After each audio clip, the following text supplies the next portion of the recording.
We're live. Welcome. Yes, welcome to New Thought, New Life. And we are here, myself, Sandra Kennebrew, and my wonderful co-host, Kanaya Kennedy, Minister Kanaya Kennedy. We are here today to bring to you our discussion on A Course in Miracles. And for the last 2 months now, we are almost in the end of February. So we have been consistently with you each and every Sunday at 1 o'clock. And we're just so excited about what is in store for you and for us because as the teacher, we are also students. As students, we hope that you too are teachers. So before we begin, let us just center ourselves, plant our feet, plant our minds, plant our hearts firmly in the spirit of truth. We are here today with our hearts open wide to hear and to experience the divine in a special way. We know that we are here because of the text that is called A Course in Miracles that we are studying this year. And in this course, it is teaching us all about the magnets that we are bringing about global peace.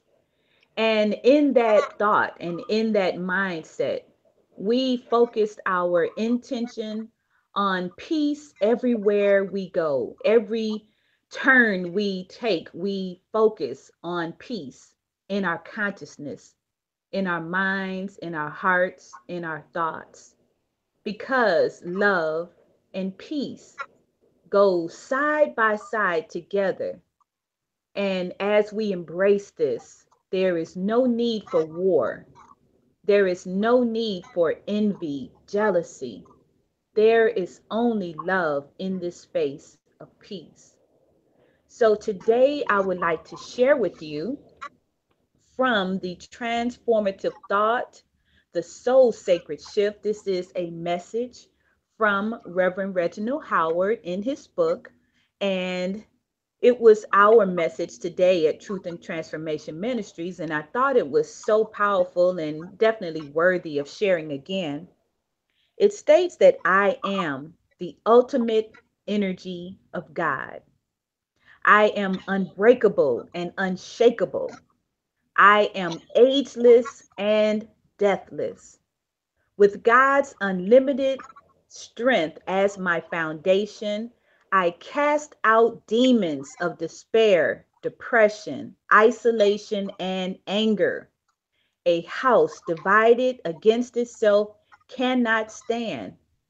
By spiritualizing my thoughts, despair becomes resourcefulness, depression becomes happiness, isolation becomes inclusion, and anger becomes peace.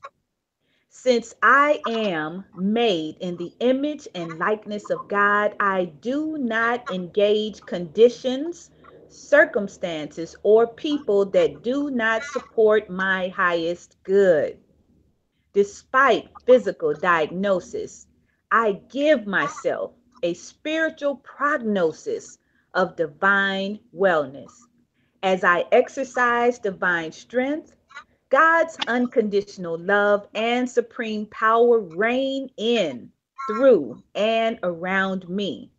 Supreme power bestows upon me the gift of a fearless mind. My mind is sound in the solid rock of the divine. And so it is. So it is. Ashe. Yes, so it Amen. is. Amen. And so I received today, yes, it. I received all of that twice today, and it's definitely worthy of being received more than one time. We always recommend that we read this transformative thought each and every day during the week. And so we are feeling ourselves, Kanaya. We are feeling ourselves so that we have more to give to those who join us each and every Sunday. And this is something that we actually had somewhat of a discussion about on, I think it was yesterday when we saw one another live. And we were just kind of talking about the teachers and the leaders, the ministers, and how do we feed ourselves and fill ourselves up till we are overflowing with love and joy and peace so that we have more to give. Because it's Yeah. always better to give from the overflow than to have to pull from your reserve.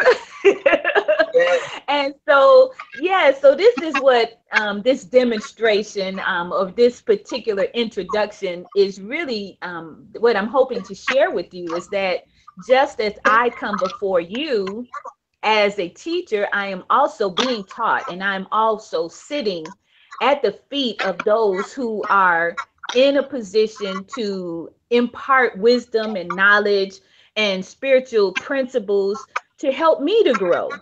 And so we hope that you, as you are listening, that you will reach out to your tribe, invite them to come and join you and Kanaya and myself each and every Sunday, because we all need more food. We all need spiritual food, and we can all benefit from just coming together, being in this energetic field that is all about love and peace. So, yes, thank you so much, Kanaya, for being here with me again today and for holding it down last week. You were rocking the house, had a powerful message to share. So I guess before we move on, let's just talk about what the chapter 7 is really all about. It's talking about the gifts of the kingdom. And although I did not get a chance to read the entire chapter because I am doing many things this week, we are doing the 40 days of prosperity, which is Yes. awesome. I'm Can we talking just, about can we just, overflowing. yeah, can we just take a moment? Like I have Yeah. because okay, well we can let's say that okay, what's the title of chapter 7? Let's put that Chapter out. 7 What you is said, the gifts of gifts the kingdom. of the kingdom. Yes, Yes. that's what it is. And inside of that, let me tell you, abundance and prosperity is a gift. Yes. And we are in the middle of the Lenten season. Now, because a couple of things you should know. Again, I was to show our text, which is A Course in Miracles. Okay, this is a hardcover. I actually am rereading it now on digital on Kindle. But so it's new thought, right? We're like Christian metaphysics. Metaphysicians is the word I'm looking for. Thank you, like my Yes. brain. And we don't necessarily celebrate Lent. And Lent in itself, people should realize, is not so much even a Christian thing. It's something that was created in honor of Christ's space of meditation and deep introspection before what's known as the crucifixion. Okay. Mhm. And the idea is that, like, he knew, right, that something major was going to go down. And part of what we talk about inside of Course of Miracles, whatever, is that we have to take the time to do the work Mhm. to prepare when things are happening, major things, whether it's you're going to be crucified or whether you're opening a new business or whether you're launching a new project, whether you're getting married, whether anything, you think about having a baby, what we can get is that there has to be take a period of time Yes. to focus, to meditate, to reflect, to commune with the divine. And so this Lenten season, the idea of fasting, lots of people fast from food and drink or whatever people decide they want to fast for, but it's all about really taking some time to remove something that you're used to doing so that every time you think about, oh, I want to go grab a cake or I want to go get some coffee, oh, wait, I'm fasting. And then taking a moment to just go into quiet reflection. That's the Yes. point of it. Yes. Okay. So like, what's the point? It's not just give up meat for the sake of meat. No, it's like something to remind you, oh, I'm in this period of contemplation. And so one of the things I love about New Thought and Unity and even religious science, which have been the two I guess you call them denominations or schools of thought that I'm familiar with, is sometimes during the Lenten season, we fast from lack. Because what Yes. we understand in New Thought and in Unity is that As it says in the Bible, it's a renewing of your mind. So what we think and how we're thinking, that literally creates your life. And if we have thoughts of lack and scarcity, what you're going to have is lack and scarcity. And so in this, in addition to fasting from it, we also want to nourish. And this 40-day prosperity plan, baby, it is so nourishing. Okay. This is actually, is this day 10? I believe it's day 10. I do believe it is. It's day 10. So there's 10 prosperity principles, and we meditate on the prosperity principle every day, 10 to 15 minutes. And we say practical spirituality. Look, inside of your practical spiritual practice, if you say you're spiritual, daily meditation is not really optional. It's not like a choice. You have to be in communication with the divine. Whatever you call the divine is totally up to you. I mean, that's not the discussion we have, but you have to be part of your regular practice. So all that's to say, today's prosperity principle, meaning the 10th principle, I'm just pulling it up. Boom. It says, I keep my mind and thoughts off this world, and I place my entire focus on God within as the only cause of my prosperity. I acknowledge the inner presence as the only activity in my financial affairs, as the substance of all things visible. I place my faith in the principle of abundance in action within me. And that's today's principle. And they're all equally as powerful. And then the reason we meditate on them is they're packed full of such good things. You're gonna be like, ooh, go deeper, go deeper. But in reading, and then inside of our text, the gifts of the Spirit and how it requires us to totally shift. And for you to get the gifts of the Spirit, you have to be focused on the Spirit. And then today's message was like, I place my whole focus on God within, because that's our access. And inside of doing that this week, prosperity showing up. Yes. I've got subscribers in Fertility Fam. Like, I've got people joining. I needed assistance on how to use, I'm just sharing a practical application of this.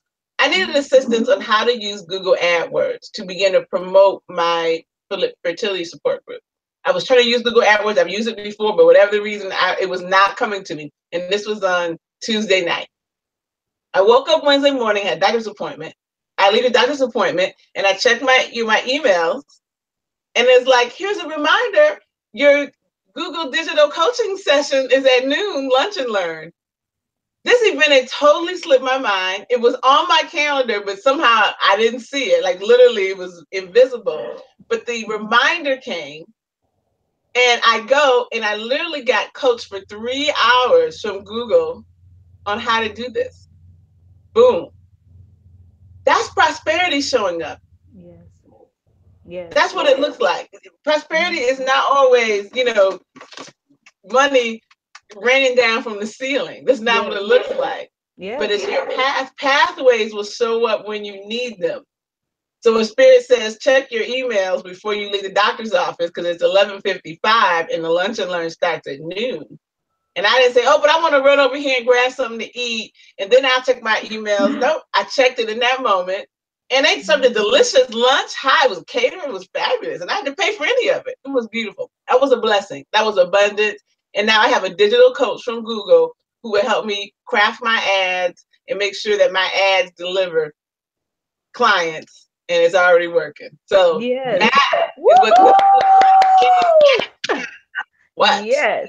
And I got one too, because I was so excited, because one other thing that's huge about abundance and prosperity is if for you to be in that state and receive all that is deserved, it is your birthright, period. So if that is what you desire, is to see it manifested, then you also have to give. So giving is a part of the receiving act, because first of all, you cannot receive with your hands closed. If your hand is closed, there's nothing on this face of this earth that you can receive. So to receive, you have to give. You have to put your hands out there and give. And giving is also not just money. It's time, it's energy, it's expertise, it's resources. And this week we had Dr. Valanda Anderson in from Detroit, Michigan. She came to town to do a book signing. And I'm grateful to be a vessel that listens to spirit. And when spirit guides me and says, hey, support this person, then hey, that's what I do. So I'm out there, I'm supporting her, making sure that she's picked up from her hotel, that she gets to her site where she has her book signing, and then making sure that she gets from there to a radio interview. And all of this requires time. And it's not that I didn't have something else that I needed to do, but it was a commitment to the fact that this woman is taking her time and energy to come to Atlanta, Georgia, to share with people during National Sweet Potato Month about the wonderful benefits that are in this highly nutritious packed vegetable. She calls it the eighth vitamins, making sure that you have your ACE and then all of the other vitamins and nutrients that come in there. But we learned so much from her. But the point that I'm making is that I sacrificed. I sacrificed about total of 4 hours dealing with this because I knew that I wanted to be a blessing to her. But what happened at the end of this? This is what was really so phenomenal. I'm taking her to a restaurant and I'm like, hey, this is the only organic, and what do they call it? Let's see, they're calling themselves the only green certified restaurant in the state of Georgia. So I'm like, you have to go here. You have this amazing product. Let's just meet to see if the manager or owner is there. And maybe we can introduce your product to them and they may consider having it in their restaurant. She has this awesome sweet potato hummus. It Woohoo! was so good. That was Wasn't good. it good? Blessing. Yes. So what happened as we get there? We're sitting down. We ordered our superfood salad and our black bean burger, and it was delicious. And she's like, "Oh, anything you want, it's on me." And I'm like, oh, well, thank you so much. So she's treating me to lunch. But then when the bill comes around, the manager walks up and says, oh, this is on the house. This is on me. So where it was that I was giving her a gift by bringing her there and taking my time to really show her around and introduce her to opportunities, she was trying to give me a gift of buying my lunch. And then the owners of the restaurant were like, hey, I'm going to give you a gift and nobody pays for this today. You just enjoy your meal on us. And it's just a wonderful example of how the abundance flows. And while I was in the studio at the radio station, I'm looking for a site for my birthday bash. I'm turning 54. So we got the 54 birthday bash. And I'm thinking there's a venue that's out there calling my name that's going to be perfect for this experience. And this young lady is there. And so the host of the radio show, Sharice Nicole, was like, I want to introduce you to my friend. She has this fabulous venue. It's a loft on the low. I said, okay, hey, come to find out we're both Aries. We're both celebrating during this month of April. And she's like, hey, I have the spot. You don't have to worry about a thing. So now I have my fabulous venue. So abundance, as it is what we are contemplating and meditating on for these 40 days. And day number 10, it is showing up big time in both of our lives. And it is specifically because we are putting our energy, we're dedicating ourselves to this process during these 40 days. So this is what we're talking about. We're talking about doing the work. And the work requires commitment. Yes, yes.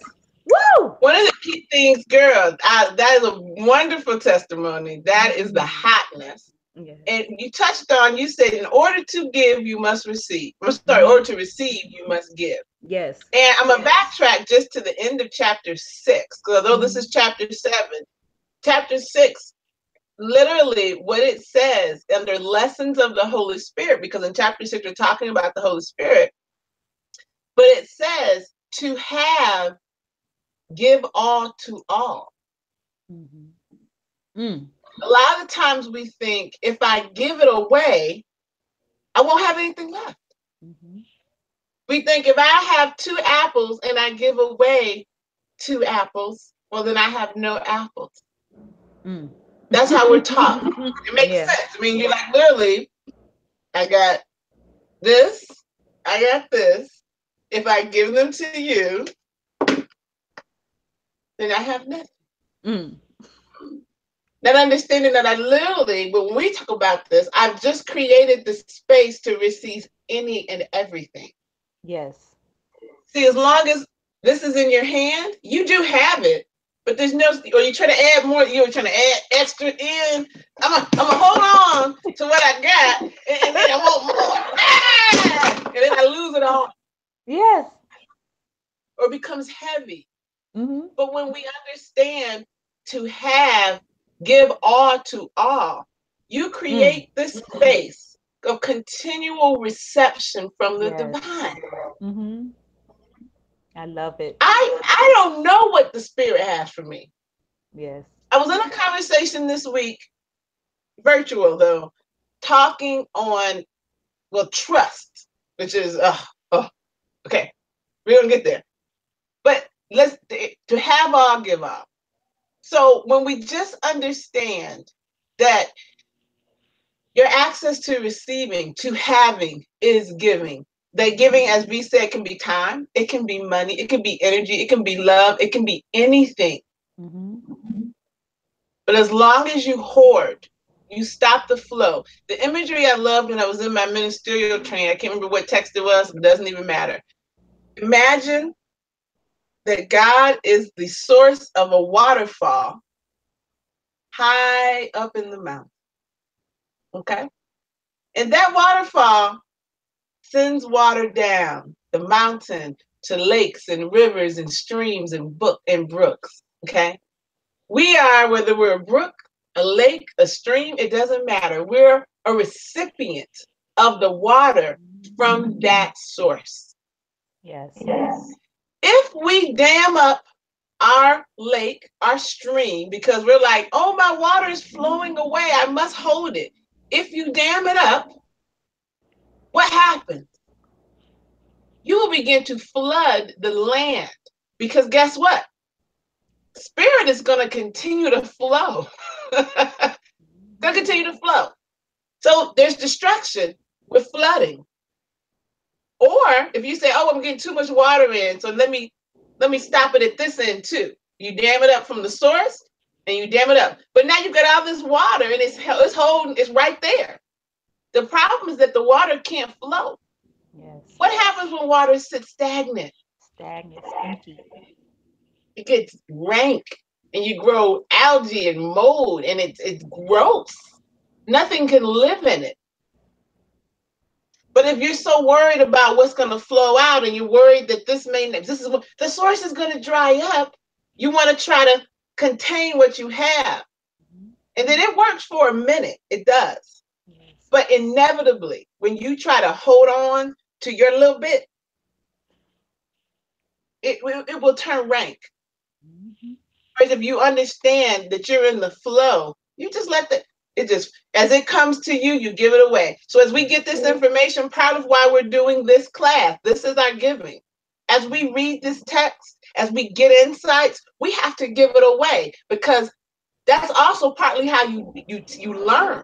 Is you get it, you teach it, you get it embedded in you, and then you can get more. I can continue to elevate, and that's what one of my lessons was to get. The more that I share, the higher I'm able to ascend. Yes. If I try to keep it all in, I can only stay where I am. Mm-hmm. Spirit, like I don't have any more space for you. So to have, give all to all, and that's in all things. It doesn't mean be irresponsible, because in the conversation, this person was talking to bring it to the conversation we had about trust. The person was like, well, I met a woman who tithed to her church, but didn't have enough money to pay her rent. And you're trying to say that's what Spirit wanted her to do? I said, I I can't speak for this woman's belief system. I don't know. I can say that if she truly didn't have money to pay rent, that meant that she was homeless. I don't have the answer to that. But faith and trusting in spirit, before you can trust in spirit, you must have the relationship with spirit. And this isn't a religious doctrine. This isn't like write a check for 10% and then give it to the church. That's not what that is. That's not what tithing is, first of all. So we won't get into that here right now. But to know whether or not you should give a certain amount or take a certain action, you must have cultivated the relationship with the divine to know what there is to do. Mm-hmm. And how do you do that? You do that through the meditation. You do that through the prayer work. So spirit will tell you, write a check. And it may appear like, why am I writing a check for $500 when rent's due and I don't have a way to pay rent? That's where trust comes in. But if you've really done the work with the divine and spirit tells you to write that check, you write that check. And that's where the trust and the faith, if the water is coming. Yes. So if I release this 500, I've now created the space for thousands, millions, who knows? That's what we're talking about in real life. But you don't want to go start writing checks just willy-nilly. This is an individual journey. So my thing is that if that woman ended up evicted and displaced from her home, and she's like, and she would have come and say, hey, I was tithing, I would be like, did you tithe because you were told to tithe by your pastor or your spiritual doctrine? Or did spirit tell you to do this? That's where we would have to begin to figure out, well, what was the breakdown? Because there was something was missing. And maybe she needed to be home. Who knows? You never know what it is. But this is the faith and the trust and the actions to take. There's no simple formula. So what we're talking about here is not a formulaic approach to spirituality. It's a highly individualized, unique experience. And your access to that is by doing the work. So that's what was there. I have to stay there for a moment, just because you talked about a subject that's near and dear to my heart. You know, when you talk about homelessness and you said that maybe she needed to be homeless. And I know you kind of skip past it because you don't want to put any judgment or anything. And I get you, but that is true. Maybe she needed to be homeless. When I was homeless, I needed to be homeless. I can look upon that situation today and tell you that without a shadow of a doubt, that my life would be totally different if I had not experienced homelessness when I did. And it's made me a better person. It's made me a person that can be connected with all people without judgment. I don't sit around and look at people and what they're wearing or what car they drive or anything like that to determine whether they are wealthy or whether they're healthy or whether anything, because looks can be deceiving. There was a person that I met in a homeless shelter that was a scientist, that used to be a scientist at NASA. She couldn't find her way once she lost her job because she was so into the science of astrology. Well, let's see, that would be, oh my God. Yeah, astronomy. She was so into that and all of the science around it that when she did not work in that field any longer, she couldn't even figure out how to function in day-to-day life because, that's just where her mind and everything was. And so she ended up in a homeless shelter, just trying to reestablish herself, trying to get to know herself, trying to be whole and well again. And I was in that same place doing the same thing, because after a wonderful career, I'm sitting up here, high on the hog, if you will, living life, in a weekend, making thousands of dollars in a contract, and I'm saying, how could I possibly be here? Well, I needed to be there so that I could reconnect with all human beings, all humanity, where I can really truly understand what love and peace for my fellow man, for my sister, my brother. What does that look like when they don't have on a suit? What does that look like when they're not driving a Benz? So we have different situations in our lives that we go through to teach us how to be. in a godly way, in a divine way, because God does not put those type of labels on people Mm-hmm. based on their, economic status or anything like that. And so we are one, period. And that's really why I love this text. I love everything that we're learning from it. And I really recognize that it's just taken me to another level spiritually to review the text again. And Mm-hmm. I'm also studying what's the name of the book? The Seed of the Soul at the same time. I'm like, oh my God, I just got all of this great, just juicy, I mean, just meals upon meals that I am feeding myself because, hey, everybody, if you're listening, I want you to know that it is time for us to elevate. It is time for us to move beyond what is being seen in the news and heard on the radio. That is not the breaking news. The breaking news is that love is all and Love. God is love. Yes, Yes. that's the only truth that there is. That's it. So I want to just okay, go ahead, Kanaya. No, go ahead. Well, okay, I just wanted to read a passage just because it's very important that we look when we are reading, and just keep in mind that this group is about a study group, and it's not just about our interpretation of what we read and what we get out of this section. This is really about you joining us in a conversation. And this conversation and this study is about digging deep into the text that we are studying. And right now we're looking at chapter 7. And in this study, it talks about how does God's kingdom extend. So Mm. what is God's kingdom? Somebody say, in the Bible, it talks about the kingdom of God is at hand. It's already at hand. And some people are looking here and there for this kingdom, but it is within us. The kingdom of God is within us. And so it talks about how do we extend God's kingdom. It says there are some key principles of the course to be kept in mind to understand this section. First, God is love and nothing else. Now we could just stop right there and don't say anything else this whole entire session if you just focus your intention on God is love and nothing else. Mm. Because that is so powerful. We try to make God a ritual. We try to make God if you don't say it with this name, there's so many names that describe God. If you don't say it with this name, then you're not really talking about God. But God, here it's very clear. God is love and nothing else. Second, creation is the extension of love. So I am the extension of love. Kanaya is the extension of love. You are the extension of love.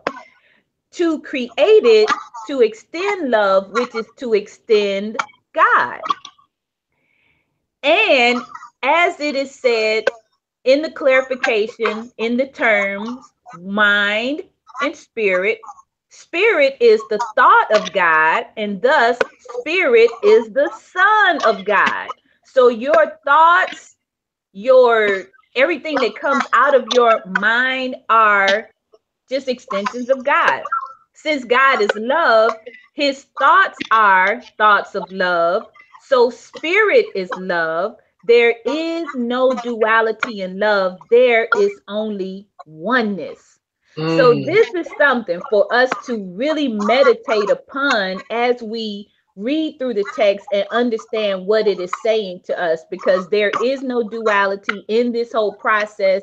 There is nothing to misunderstand. It is simply all about love. The self we are that God created also must be love and nothing else. Love, by its nature, forever extends love and is thus always creating. Since we are love, we are also creating. We are also extending the love that we are. When we believe in the ego and accept its thoughts system of limitation and separation, we are unaware of its continuous extension of love. Through this extension of God, though this extension of love is unaffected by our unawareness, we cannot experience the love, joy, and fulfillment while we align ourselves with our ego. Oh no, we cannot do this. Can you tell us, can you tell us where are you in the text? Well, I'm actually reading pages from page 132 to 133. So I am pulling this from page 132, But 133 in chapter 7. but chapter, do you have the paragraph? Section. Yes. Section number, this would be 5, 10 minus 1. So this would be 9. I think this would be 9. The extension of the kingdom. Okay. Okay. Yes. And so it says through okay. What's the numbers next to it? I'm not sure. I'm actually coming from the teacher's guide. So it says, through this extension of love, though this extension of love is unaffected by our unawareness, we cannot experience the joy and fulfillment of love while we align ourselves with the ego. It is this insane allegiance that must be undone. By the grace of God, we have the Holy Spirit to lead us out of our mistaken identification with the ego and back to full awareness of our being of love. And so, as I was thinking about what I wanted to share from this chapter, this really is the essence of what I gathered from reading it, is that, and I keep talking about it because I see it in myself, that I am dealing with this whole thing of acknowledging and identifying when ego is being controlling and ruling me, and when love is ruling me. And I'm saying this as a teacher, I'm saying this as a coach, I'm saying this as a person that considers themselves spiritually aligned with what is the truth, that I have to look at where ego is controlling me and where love is. And that is key to identifying whether you are actually living and being in God, and whether you are allowing ego to raise this ugly head and try to basically screw your mind up and make you think something that is not, because this is not true. It calls, what does it cause it? Here it calls it, it's insanity. That's the serious, that's the easiest way to describe it. And we are all insane at some point in times in our lives. But the key of coming out of insanity is acknowledging and recognizing when it is occurring, and not acting in ego as if you think that, oh, no, not me. It couldn't possibly be me. You know, I'm too godly to allow the ego to control. Whenever you start saying things like that, then it's probably ego that's controlling you. The moment you think it's not ego, it's probably ego. That is so true. Yeah. So basically, this is something that we all have to just bring our awareness to as often as possible, and just check yourself before you wreck yourself. Yeah. So I'm sure that Kanaya, you have some other things you wanted to share about this as well. Yeah. So this is just, so I do. And for me, I think the message this week was, again, in the world of giving and of giving.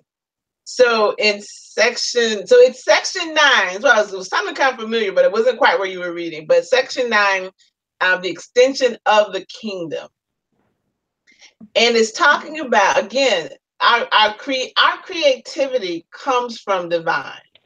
It is divine. And I love this idea of, for me, sometimes I'm very visual, right? And, you know, I'm meditating, we think about your chakras, right? And you got your crown chakra, you know, another lovely purple color. And then right above here is our higher crown chakra, which is a lovely white color. And so it's like a spirit comes, and I imagine this is the source of all ideas and creativity. And we pick up on things that are needed, for us, right? And it comes, and then we begin to manifest it. It comes from the divine insight, then we can kind of see it, third eye, right? We begin to speak it, throat, we feel it. It's our heart chakra. You have to not only speak things into existence, but you must feel it, right? Mm-hmm. Then you move down into your solar plexus. You must have the will to stay steady. Yeah, I keep forgetting to change. We need a camera woman. We're gonna have a camera person. Manifesting a camera person. We are manifesting that, yeah.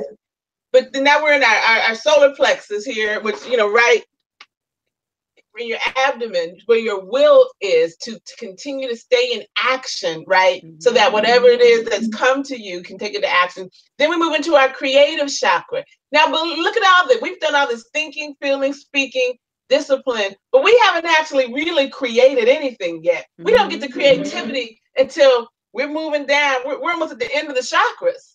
Mm-hmm. Creativity, when we begin to now take some actions. Okay, and you begin to create it. And then we get to that root chakra, and then the earth chakra, where we begin to see the results of all of this. But it has to, the divine gives it to you, and it moves through all of this, and then finally it comes forth. Okay. Mm-hmm. So here in this section, so section 9, the extension of the kingdom, and in paragraph 1, it talks about, do not withhold your gifts to the sonship, or you withhold yourself from God. It has an exclamation point. And I have this highlighted, okay? Because, and I wanted to try something exciting and new today. So we're going to do a quick screen share, because I like to be fancy sometimes, you guys. Let's see how it works. Look at this. I was like, we have the Kindle app. So we can actually and I'm reading the book again on, so do not withhold your gifts to the sonship, or you withhold yourself from God. Yes. Why on earth would we ever want to withhold ourselves from God? Yes. Cutting yourself off from the source of your divine inspiration and creativity. That's a death sentence. That's going to make you crazy. Mm-hmm. Okay? And the understanding that, again, God extends by creation, and that's the same, we create. So the more we create, the more we give. It's our access to our fulfillment. Unless you create, you're unfulfilled. So when people are out here getting, I gotta get stuff. Right. My thing is, consider the world tells us to get fulfilled, you must get things. But your access to fulfillment is creating. And if you're creating something, you could hold on to it, but then you get a bunch of stuff you created sitting in your house. What fun is that? Right. This is our access to joy, to fulfillment, to satisfaction, to feeling like I'm living my purpose. That unease so many of us feel, particularly people who've made it to a certain socioeconomic status. I speak to this because sometimes there are people who are in survival mode. Okay, and they're like, listen, I'm trying to get food on the table and whatever that looks like. That's a different conversation. But this was specifically to people who apparently have it all, but they're still feeling unfulfilled. And you keep trying to go out and look. I want you to just consider, Spirit wants you to gift. The more you give, the more you receive. It is principle. The principle of the universe. And this last section of the text, when it talks about the confusion of joy and pain, I didn't get into it as much this go round as I wanted to. These are some of my notes from my first reading of this one. But it says, more. Section 10, the confusion of joy and pain. Mm-hmm. And then this is in paragraph 3. It says, you no more recognize what is painful than you know what is joyful, and are, in fact, very apt to confuse the two. Mm. Now, this is important to me because, I'm try this again, right? there is so much sadness. Right, here we are. Right. How do I make this go away? Go away. That's what I wanted this like this. Okay. This is important to me because so many of us, we're in pain, but we don't even realize that it's pain because it feels so normal. We are used to going through life suffering. And so it's interesting because for Sandra, if you guys, you don't know this, or you may not know, she is a gifted healing touch artist. She's a massage therapist, but so much more than massage therapist. Okay, she has healing hands. Okay, and she came and gave me a massage yesterday, right? But what's interesting, because why this spoke to me, is that I have been so focused on the doing this past few weeks because I've been like I'm like on the other side of this health challenge, and my energy is up, my thinking is clear, and I'm like, ooh, and I want to do this, and all the stuff I've been wanting to do, I'm like in action. But then at the same time, I get so excited because I love this work. But then I start ignoring what's happening in my body because there was joy there of the doing, but we get so used to the aches, the pains, the headache, like we get used to it. People are so used to have a headache, take an Advil or something, whatever it looks like, right? And make it go away. But because of the work that we do and the work that I'm doing here, I know now, wait a minute. Okay, this is the second headache I've had in 2 days. My body is trying to communicate. And I made myself stop and really feel what is going on all through this body. I can be very cerebral, spiritual, intellectual, and I often get disconnected from my lower. And I hate to say, like we say, lower chakras, and when we think one's better or worse, it's literally just spatial, because they're all important, right? But I can get very disconnected. And I'm not thinking about like what am I experiencing in the physical realm because I'm focused so much on the mental and spiritual realm. And it was like, oh, this discomfort is not this is not joyful. Right? That's not joy. Headache, not joy. But I was used to it. This world we live in teaches us to be very uncomfortable. We teach that we have to sacrifice, that it's hard, that you should be struggling. And so therefore, when things are too easy, when we're happy, what are we waiting for we'll say all good things must come to an end. I'm waiting for the other shoe to drop. Murphy's Law, everything that can go wrong will, right? That's the messages we get from the world. And so whether it's be physical, you expect, oh, you're getting older, girl. You're going to have aches and pains. You're about to be 42. No, sugar, no. I posted a video on my page of a 73-year-old sword-fighting grandma. If the 73-year-old woman can sword fight at 42, I don't need to be having aches and pains. No. That's just not what... So we have to realize that we don't even know pain from joy currently because we've been conditioned to be in pain. And very often we find joy uncomfortable. And so as we do this work, it's not perfection because as I said, it took me almost a week of being in pain. It took 2 headaches before I finally was like, whoa. Something your body's communicating, and then I'm like, okay, what's going on, body? And my body's like, yeah, you've been doing all this computer work. Everything's tight. It's tight. It's tight. Oh, I know what to do. I need a massage. Oh, let me call my wellness provider. Hey, V. Hey, baby, I feel so much better. Thank you.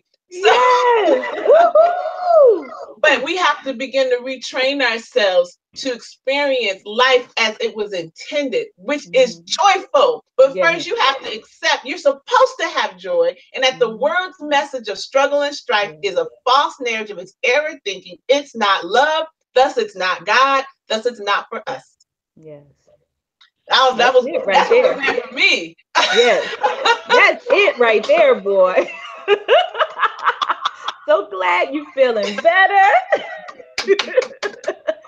So glad that your life can be an example to others to actually bring that principle to life, because this is really what we're talking about. We're talking about living principles, and that is when we listen to our bodies. And these bodies are not everything. Let me remind you, we are spiritual beings having a human experience, but these bodies are our temples that we carry around the Spirit of God in. And with that being so, we have a responsibility to take care of these temples to the best of our ability. And when you know better, you do better. And Kanaya knows better, so she knows how to do better. And we are bringing this information to you because we don't want you to be going through life in pain because you don't know what joy is.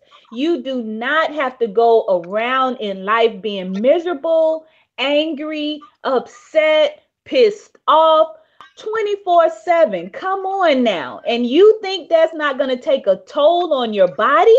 It's going to take a toll on every system in your body because the body is seeking homeostasis, is trying to find that happy place, and it wants you to put it in the environment so that it can receive and experience the joy that you so much deserve.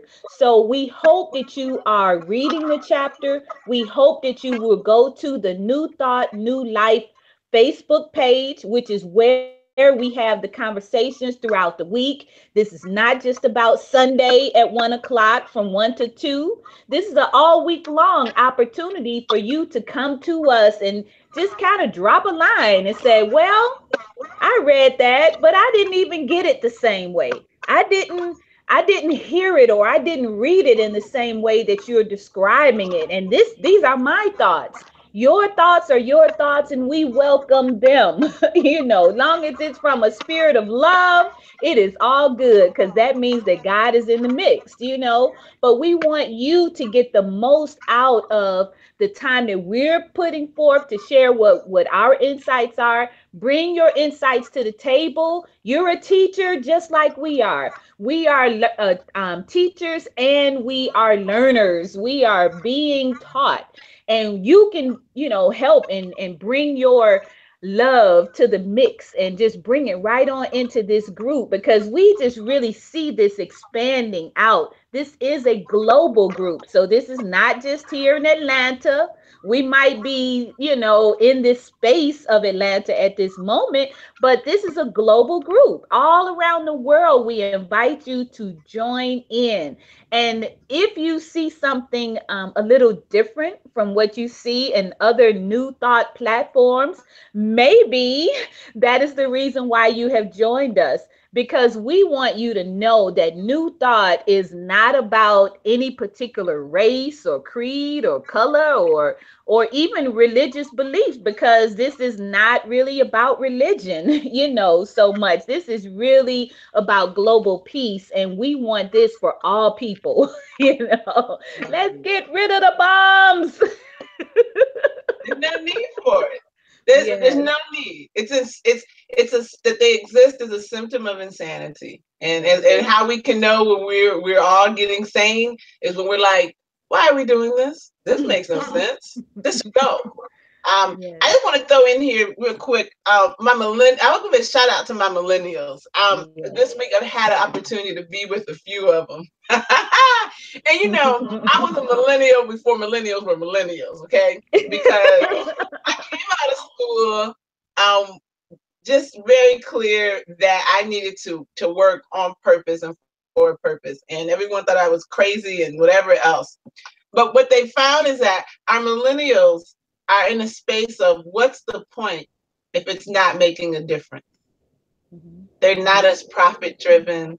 They're not as, and so it makes sometimes our Gen Xers and our baby boomers and other people, it's hard for them to connect with our millennials because they're operating from this heart-centered space. And a lot of the reason that they can do that is unlike, so it doesn't make them better, it doesn't make us worse, none of it. They have a privilege for many of them of not having struggle. When I talked about whether you're in survival mode or not, if we go back to like Maslow, the hierarchy of needs, I can't say his name right now. Yeah, thank you.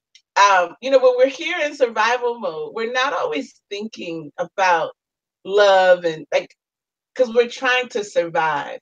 But children who were born into families with the means to make sure they didn't have to struggle, they have the luxury of being like, what do I want to do if I didn't have to worry about food? Like, what would make my heart sing? And so, so having admiration for them, and the fact that they innovate and they figure it out. They're doing technology, they're doing automation. I learned so much from my millennials who, although I knew in my mind technology was the key to freedom in my life, they do it and they do it so easily. And I learned so much from them. And so they are operating, many of them, from love. And so when I look ahead to the future with them, I see possibility.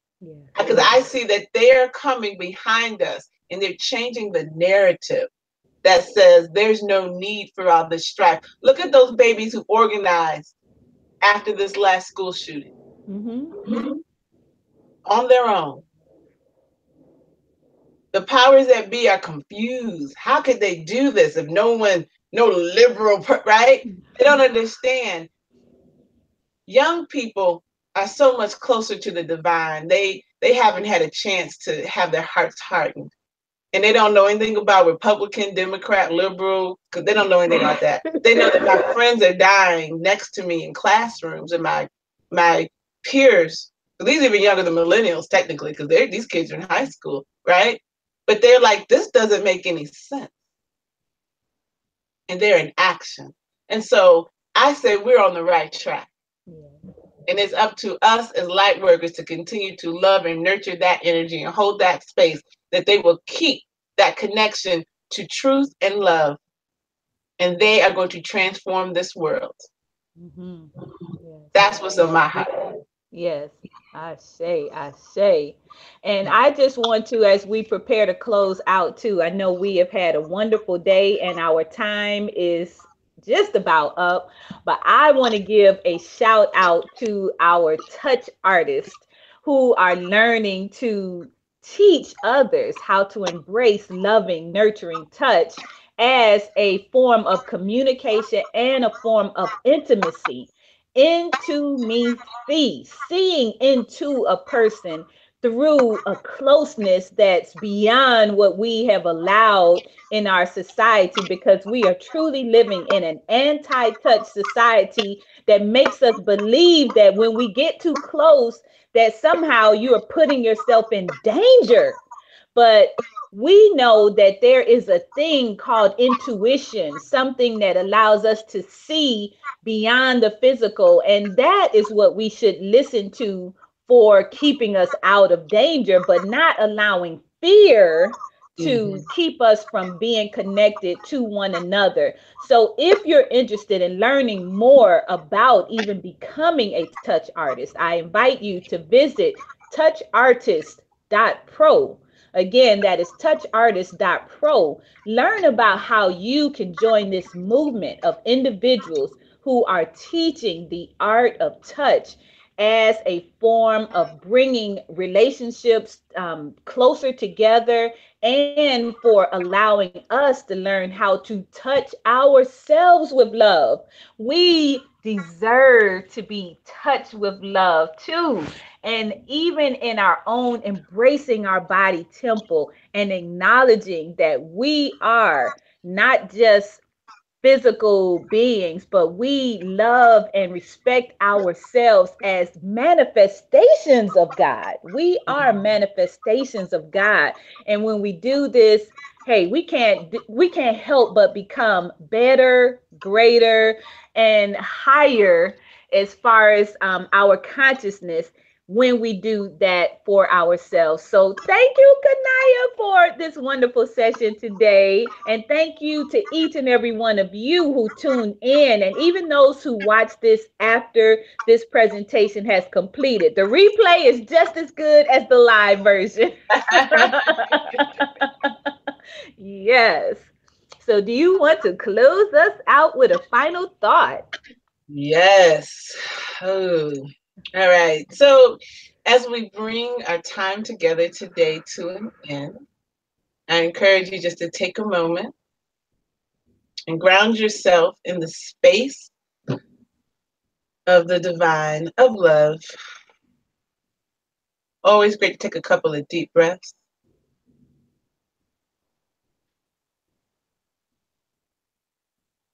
In this time and space together, we have done good. We have operated from love. We have given all to all, sharing freely what we've received, opening the space to receive more.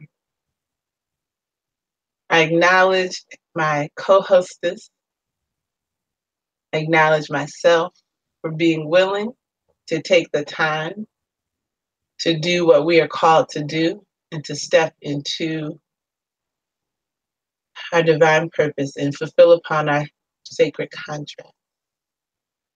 And so this message, I say, leaves here, goes out into the world, and manifests the awakening of more people to who they truly are, love, and that those people extend more love, and that we continue to transform the consciousness of our communities, of our countries, of the world into one of love.